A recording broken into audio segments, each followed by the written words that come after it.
Welcome back to Great Day St. Louis. As our bi-state region slowly and cautiously just begins to reopen, now we're all faced with this patchwork of differing restrictions as we travel from one city or county to another. It can be very confusing, but there are some general guidelines that will fit most situations. And we wanted to talk about some of those guidelines with our good friend Ed Herman from the law firm Brown and Crouppen. Ed, first of all, good to see you. Let's start with social distancing because I feel like, man, this one's going to be in play for quite a while, don't you think? It is. And my biggest concern is that too many people are going to take this reopening as a sign that everything's back to normal. And it's not. Right. The minimum 6 foot social distancing is going to be staying in place. And people are going to have a very different experience as they venture back to their favorite restaurants and stores and salons.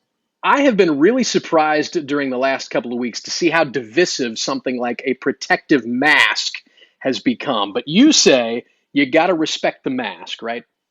Well, absolutely. First of all, this is not a question of freedom, because what we're talking about are private businesses making a rule that if you want to shop in their store, you need to wear a mask.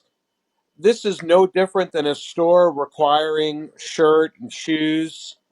This is no different than going to somebody's house and that person saying, "We would like you to take your shoes off when you come into our home."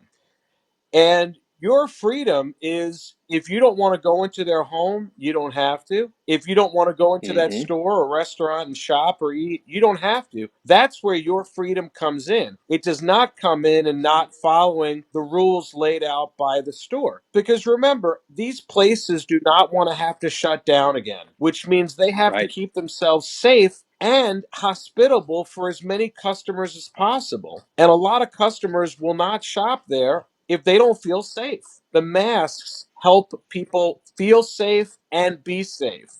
Along those same lines, there's a lot of businesses that have made headlines for allowing special shopping hours for people that might be in certain at-risk groups. Legally, there's no issue with that either, right? That kind of falls under the same rules and regulations. Right. Hey, nobody complained when Sam's had special hours if you had a special membership.